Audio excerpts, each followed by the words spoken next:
పెనమలూరు నియోజకవర్గ తెలుగుదేశం పార్టీ అభ్యర్థి బోడే ప్రసాద్ గారు ఈ రోజున నామినేషన్ దాఖలు చేశారు. సార్ మొత్తం మీద తెలుగుదేశం అభ్యర్థులు అనగానే అశేష సంఖ్యలో ఈ రోజున ప్రజలు పాల్గొంటున్నారు. దానికి ఉదాహరణ నిన్న మంగళగిరిలో లోకేష్ గారి నామినేషన్ అలా చూసాం. అలాగే సుజనా చౌదరి గారిది. ఈ రోజున మీది. అంటే ప్రజల్లో ఒక క్లారిటీ అయితే వచ్చింది.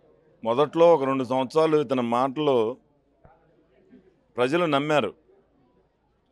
ఇతనేదో ఒక్క అవకాశం తండ్రి కన్నా బాగా చేస్తాను, నా ఫోటో ప్రతి ఇంట్లో కూడా పెట్టుకునేలా పరిపాలన చేస్తానని చెప్పటం, ప్రజలు దాన్ని నమ్మటం.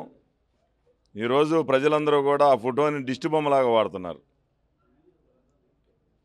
మంచి మెజార్టీనిచ్చి 22 మంది పార్లమెంట్ సభ్యులు, 151 మంది అసెంబ్లీ అభ్యర్థులు. మంచి పరిపాలన చేయరా అని చెప్పి నీకు ఇస్తే ప్రజావేదికలు కూల్చేయటం, ప్రతిపక్ష పార్టీ నాయకులపైన దాడులు చేసి అక్రమ కేసులు పెట్టడం, పార్టీ కార్యాలయాలపైన దాడులు చేయటం, దళితులపైన దాడులు చేయటం, బీసీలపైన దాడులు చేయటం. నిన్నగాక మొన్న శిరోమణనం కేసులో శిక్ష పడితే అతన్ని అభ్యర్థిగా ఉంచటం. ఎంతమంది దళితుల్ని ఈ ప్రభుత్వం వచ్చినాక చంపివేయటం జరిగింది, చనిపోయేటట్టు చేయటం జరిగింది.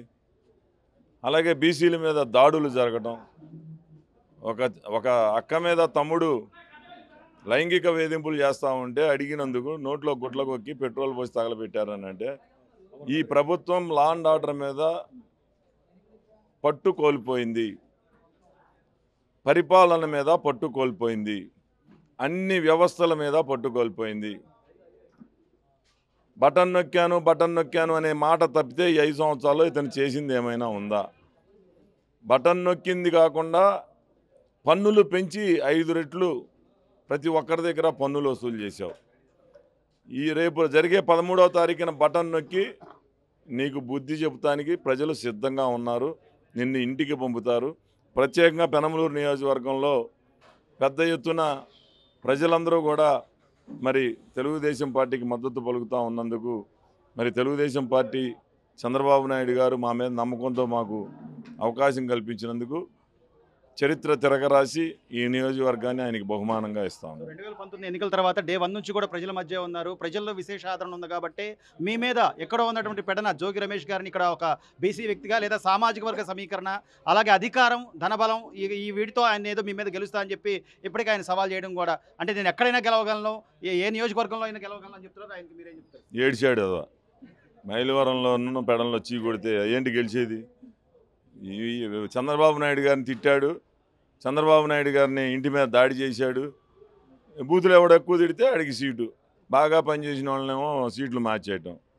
ఇవన్నీ ఊరికే డబ్బు మీరు చెప్పిన దాంట్లో డబ్బు మాత్రం బాగా విచ్చలవిడిగా అవినీతి చేశాడు. ఎందుకంటే నేను పుట్టుకతో 25 ఎకరాల రైతు కుటుంబంలో పుట్టాను. ఈరోజు 2.5-3 ఎకరాలు నాకుంది, 2.5 ఎకరాలు. అదే చెడ్డీలు వేసుకొని లారీలు చుట్టూతా లేదా క్రషర్లో గుమస్తాలుగా పనిచేసిన వ్యక్తి వాళ్ళ కోట్ల రూపాయలతో ఇంద్రభవనాలు కట్టుకొని భూములు ఆక్రమించుకొని మరి అందరి దగ్గర దందాలు చేస్తూ కప్పాలు కట్టించుకుంటూ ఈరోజు పెనమలూరు నియోజకవర్గంలోకి రాగానే రియల్టర్ల బెదిరింపులు, ఉద్యోగస్తులను బెదిరింపులు, డబ్బులని.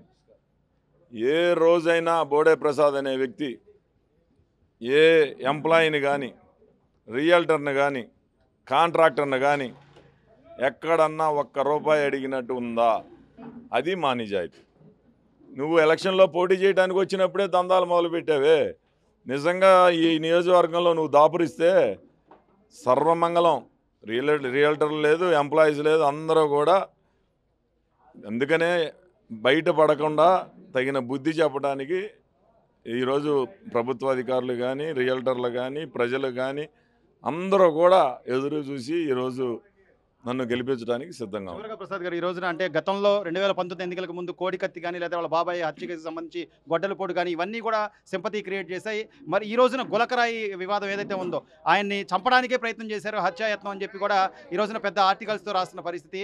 నిజంగా ఇంకా ప్రజల్లో జగన్మోహన్ రెడ్డి గారి మీద సానుభూతి అనేది ఉందంటున్నారు. గులకరాయితో కొట్టి హత్య చేసింది మేము ఎంతో రోజు వాళ్ళ బండరాయితో కొట్టి చంపుతారు. కానీ మరి ఈయన కొత్తగా ఏదో సింపతి క్రియేషన్ కోసం రకరకాల ప్రోగ్రామింగ్స్ ఇవన్నీ. ఒకటి కోడికత్తి, బాబాయ్ హత్య, ఇప్పుడు గులకరాయి, ఇంకోసారి బండరాయి ఆయన నెత్తి మీద పడుద్ది. ఆయనే వేసుకుంటాడు ఆయన నెత్తి మీద. ఈ తప్పకుండా ఈ ఈ జగన్ నాటకాలు ఎవడు నమ్మడు. తప్పకుండా ప్రజలందరూ కూడా చూస్తూ ఉన్నారు. రేపు తెలుగుదేశం పార్టీ అధికారంలో రాబోతుంది. పెరిగిన ధరలు అవ్వచ్చు, పరిపాలన మీద పట్టుకోల్పోవటం అవ్వచ్చు, వ్యవస్థల్ని సర్వనాశనం చేయటం అవ్వచ్చు, నిత్యావసర వస్తువుల ధరలు పెరగటం అవ్వచ్చు, చంద్రబాబు నాయుడు గారు పెట్టిన పథకాలు రద్దు చేయటం అవ్వచ్చు, లేకపోతే నువ్వు ప్రజల్ని ఏ విధంగా కాల్చుకు తిన్నావో ప్రతి ఒక్కరికి తెలుసు.